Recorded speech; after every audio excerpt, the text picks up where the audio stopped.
ಮೋಡ ಹಗರಣ ರಾಜ್ಯಪಾಲರ ಪ್ರಾಸಿಕ್ಯೂಷನ್ ಅನುಮತಿ ವಿಚಾರಕ್ಕೆ ಸಂಬಂಧಪಟ್ಟಂತೆ ಲೋಕಾಯುಕ್ತಕ್ಕೆ ದೂರನ್ನ ನೀಡಿದ್ದಾರೆ ರಾಜ್ಯ ಬಿಜೆಪಿಯ ನಾಯಕರು.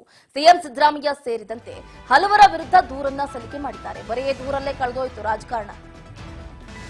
ಪ್ರಕರಣದಲ್ಲಿ ಯಾರ್ಯಾರೆಲ್ಲ ಭಾಗಿಯಾಗಿದ್ದಾರಲ್ಲ ಅವರ ಮೇಲೂ ಕೂಡ ಎಫ್ಐಆರ್ ದಾಖಲಿಸಬೇಕು ಅಂತ ಈಗಾಗಲೇ ಬಿಜೆಪಿ ಮುಖಂಡ ಎನ್ಆರ್ ರಮೇಶ್ ರಿಂದ ಲೋಕಾಯುಕ್ತಕ್ಕೆ ದೂರನ್ನ ಸಲ್ಲಿಕೆ ಮಾಡಲಾಗ್ತಾ ಇರುವಂತದ್ದು. ಮೋಡ ಹಗರಣ ರಾಜ್ಯಪಾಲರ ಪ್ರಾಸಿಕ್ಯೂಷನ್ ಅನುಮತಿ ವಿರುದ್ಧ ರಾಜ್ಯವ್ಯಾಪಿ ಕಾಂಗ್ರೆಸ್ ನಾಯಕರು ಒಂದು ಕಡೆ ಹೋರಾಟವನ್ನ ನಡೆಸ್ತಾ ಇದ್ರೆ, ಇತ್ತ ಲೋಕಾಯುಕ್ತಕ್ಕೆ ದೂರನ್ನ ನೀಡಿದ್ದಾರೆ ರಾಜ್ಯ ಬಿಜೆಪಿಯ ನಾಯಕರು.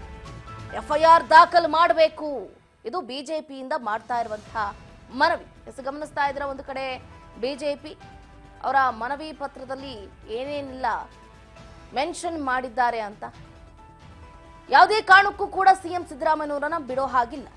ಅವರು ತತ್ಕ್ಷಣವೇ ಅವರ ಮುಖ್ಯಮಂತ್ರಿ ಸ್ಥಾನದಿಂದ ಕೆಳಗೆ ಇಳಿಬೇಕು.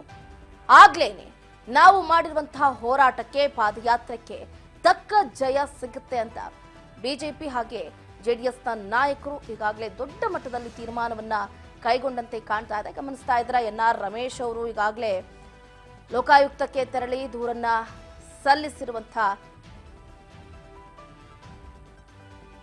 ದೃಶ್ಯಗಳನ್ನ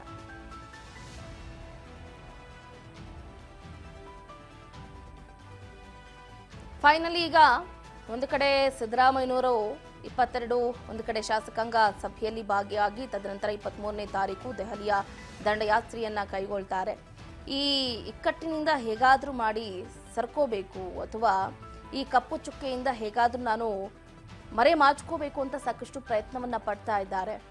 ಮೇಲ್ನೋಟಕ್ಕೆ ಇತ್ತ ಸಿಎಂ ಸಿದ್ದರಾಮಯ್ಯನವರ ಪರವಾಗಿ ಶಾಸಕರು, ಸಚಿವರು, ಡಿಸಿಎಂ ಡಿಕೆ ಶಿವಕುಮಾರ್ ಅವರು ಇದ್ದಂತೆ ಕಾಣ್ತಾ ಇದೆ ಮೇಲ್ನೋಟಕ್ಕಷ್ಟೇ. ಬಟ್ ರಿಯಲ್ ಸ್ಟ್ರಗಲ್ ಅನ್ನೋದೇನಿದೆಯಲ್ಲ ಅದು ನಿಜವಾಗ್ಲೂ ಸಿಎಂ ಸಿದ್ದರಾಮಯ್ಯನವರು ಅನುಭವಿಸ್ತಾ ಇದ್ದಾರೆ. ಯಾಕಂತಂದ್ರೆ ಅವರ ವೃತ್ತಿ ಜೀವನದಲ್ಲಿ, ಅವರ ರಾಜಕೀಯ ಜೀವನದಲ್ಲಿ ಬರೋಬ್ಬರಿ 40 ವರ್ಷಗಳ ರಾಜಕಾರಣದಲ್ಲಿ ಯಾವತ್ತೂ ಕೂಡ ಸಿಎಂ ಸಿದ್ದರಾಮಯ್ಯನವರು ಈ ರೀತಿಯಾದಂತಹ ಕಳಂಕದಲ್ಲಿ ಮಿಂದೆದ್ದಿರಲಿಲ್ಲ. ಬಟ್ ಫಸ್ಟ್ ಟೈಮ್ ಸಿದ್ದರಾಮಯ್ಯನವರು 4,000 ಕೋಟಿಯ ಹಗರಣದಲ್ಲಿ ಈ ರೀತಿ ತಳುಕು ಹಾಕಿರುವುದು ಒಂದು ಕಡೆ ಅವರ ಅಭಿಮಾನಿಗಳಿಗಾಗಿರ್ಬೋದು, ಕಾರ್ಯಕರ್ತರಿಗಾಗಿರ್ಬೋದು, ಅವರಿಗೆ ಸಂಬಂಧಪಟ್ಟಂತವರಿಗೆ, ಕುಟುಂಬದವ್ರಿಗಾಗಿರ್ಬೋದು ಬಹಳ ನೋವನ್ನ ಉಂಟು ಮಾಡಿದೆ.